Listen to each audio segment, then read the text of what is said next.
नमस्कार सर, मेरा नाम राजू है। कमेंट में काफ़ी सारा सवाल जवाब पूछा गया है, तो उसी के बारे में कुछ आंसर देने का कोशिश करता हूँ। पहला क्वेश्चन इस तरह से है कि डीमैट फंड को रीमेट कैसे करना है। डीमैट मतलब डीमैट में ऑनलाइन मोड में है, और फिजिकल मतलब दो तरह का होता है। फिजिकल होता है फोलियो म्यूचुअल फंड, और डीमैट के केस में भी होता है। डीमैट में अगर है तो उसको रीमेट करना चाहता है, मतलब फिर से फिजिकल करना चाहता है। काफ़ी सारे जो डीमैट सर्विस प्रोवाइड करते हैं वो ऑनलाइन ये करते हैं, लेकिन यदि आपको ऑनलाइन नहीं होता है तो कार्वी कैम्प्स के ऑफिस में जाएंगे, वहाँ एक फॉर्म होता है रीमेट का फॉर्म भरेंगे, स्कीम का सारा डिटेल्स लिखेंगे तो सारा का सारा रीमेट हो जाएगा, मतलब फिजिकल फोलियो हो जाएगा। फिर आप एएमसी से जाके वो स्टेटमेंट ले सकते हैं, आपको मेल पे स्टेटमेंट आएगा। डीमैट के केस में इस तरह का स्टेटमेंट नहीं आता है। जब आप स्टेटमेंट जनरेट करना चाहेंगे, जो डीमैट आपको सर्विस दे रहा है, तभी जनरेट होगा।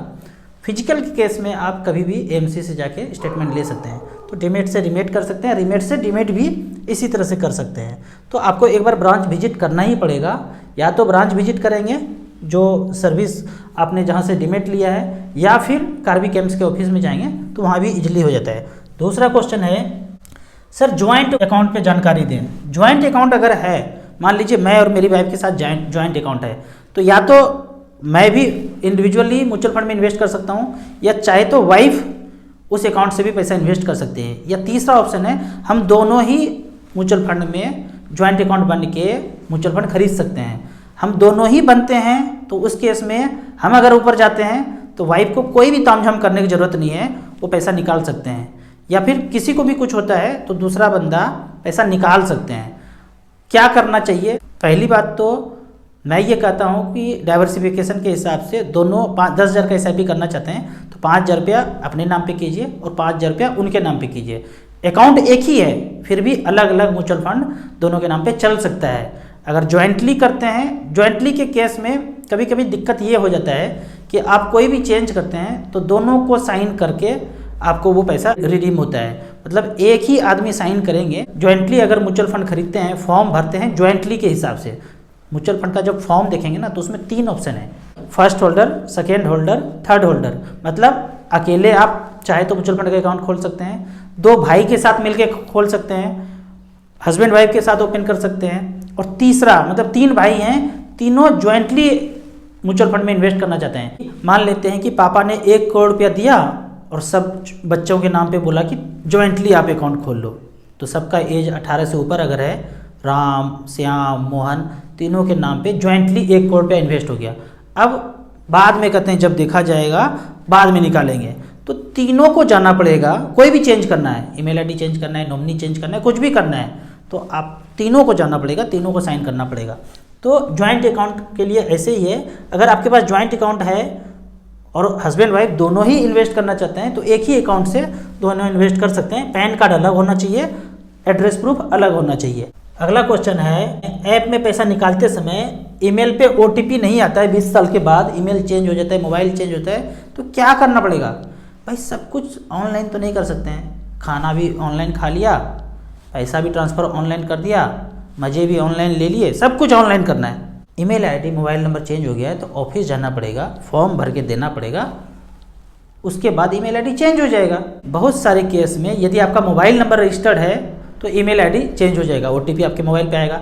या मोबाइल नंबर चेंज करना है तो ईमेल आईडी रजिस्टर्ड होना चाहिए, तो ओटीपी किस पे आएगा? जो जिंदा है उस पर ओटीपी आ जाएगा। या तो ईमेल आईडी जिंदा होना चाहिए या मोबाइल जिंदा होना चाहिए, दोनों में से कोई एक चेंज करना है तो दूसरे जगह पे ओटीपी जाके वेरीफाई हो जाएगा। दोनों ही खत्म हो गया तो ब्रांच जाइए, ऑफिस में जाइए, वहाँ email ID, mobile number update कीजिए। इतना सा करना पड़ेगा। नहीं जानना चाहते हैं तो जिस एडवाइजर से म्यूचुअल फंड लिया था उसका मदद लीजिए। अगला क्वेश्चन है, अगर एएमसी को कुछ हो गया तो क्या करना पड़ेगा? अगर एएमसी को मान लेते हैं कि सहारा म्यूचुअल फंड को कुछ हुआ तो वहाँ दे दिया कि अप्रैल 2020 के पहले पैसा निकालना है। इसी तरह आपने कोई एएमसी में पैसा लगाया है और ऐसा बवंडर न्यूज आ गया कि एएमसी में बवंडर हो गया, तो पहले ही न्यूज आ जाएगा। तो आंख खोल करके रहना है, न्यूज़ देखना है कि आपने जहाँ पैसा लगाया है उस म्यूचुअल फंड में कुछ भयंकर तो नहीं हो गया।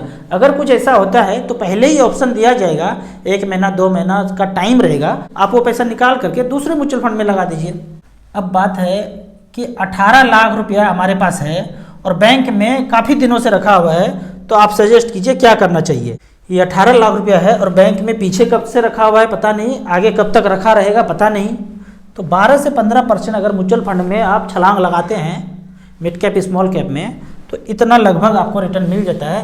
क्या हो सकता है तो यहाँ पहले देखते हैं। एक फंड में यहाँ पे लिखता हूँ SBI large and mid cap 2005 से लेकर 2022 तक।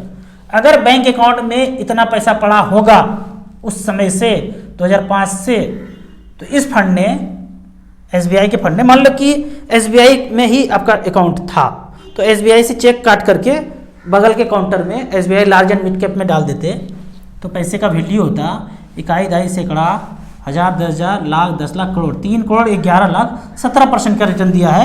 यहाँ पे जो ताम झाम चार्जेज है, फंड मैनेजमेंट चार्ज, एडवाइजर को जो मिलता है, ब्रोकर को मिलता है, कॉल सेंटर, जो भी खर्चा है वो सब खर्चा 2% पौने 2% एक्सपेंस रेशियो काट के ही आपको दिखाया जा रहा है। इस पैसे से अब कोई चार्ज नहीं कटेगा।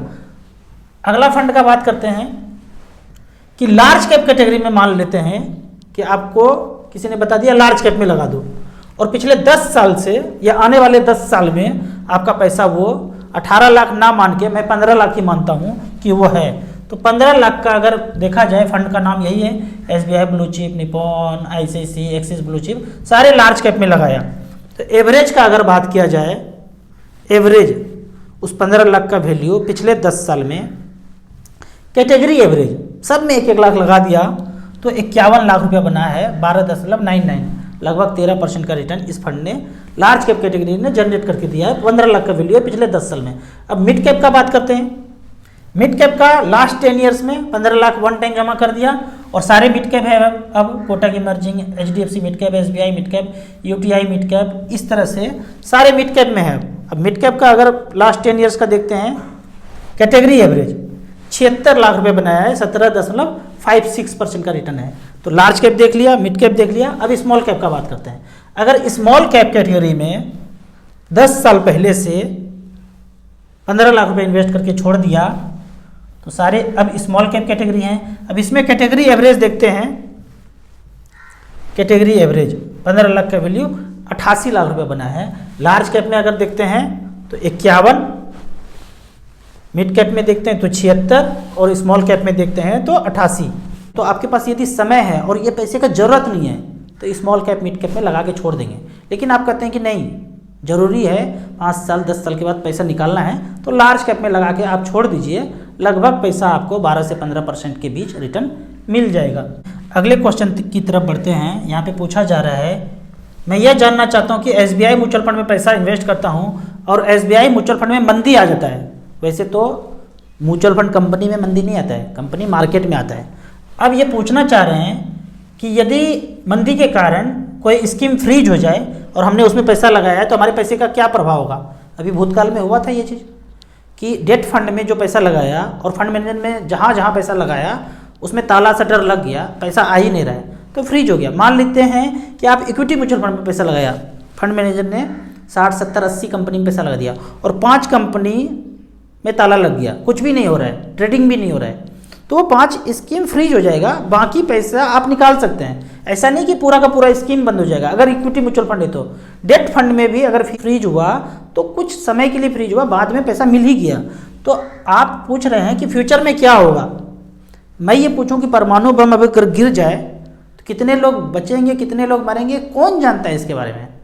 अब जिस तरह से प्लॉट कटते जा रहा है, पृथ्वी गोल है, ऐसे इधर से काट के जो इधर बिल्डिंग बनते रहे तो पृथ्वी ऐसे ऐसे घूम रहा है। अब ऐसे करके घूमने लगे, सारा भार एक जगह पे आ जाए तो कौन बचेगा, कौन मरेगा, कौन जानता है। तो ये क्वेश्चन ना कि मंदी आ जाएगा, फ्रीज हो जाएगा तो क्या होगा। नियम कानून यही है कि जहाँ ट्रेडिंग नहीं हो रहा है वो कंपनी बंद हो गया तो बाकी पैसा जो है इन्वेस्टर को मिलेगा ही मिलेगा।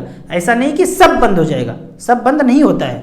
आपको इसी तरह म्यूचुअल फंड के बारे में और कुछ जानना है, इन्वेस्टमेंट के बारे में जानना है, तो इस नंबर पे मुझे व्हाट्सअप कर सकते हैं। आप इसी तरह कमेंट सेक्शन में क्वेश्चन पूछते रहिए, टाइम निकाल के मैं आपके सारे सवाल का जवाब देता रहूँगा। म्यूचुअल फंड में इन्वेस्ट करना चाहते हैं तो दिए हुए ऐप में रजिस्ट्रेशन करने के बाद हमसे जुड़ सकते हैं। वीडियो अच्छा लगे तो व्हाट्सएप यूनिवर्सिटी में इसे जरूर शेयर करें। यूट्यूब पे देख रहे हैं तो लाइक एंड शेयर जरूर करें। Thank you so much.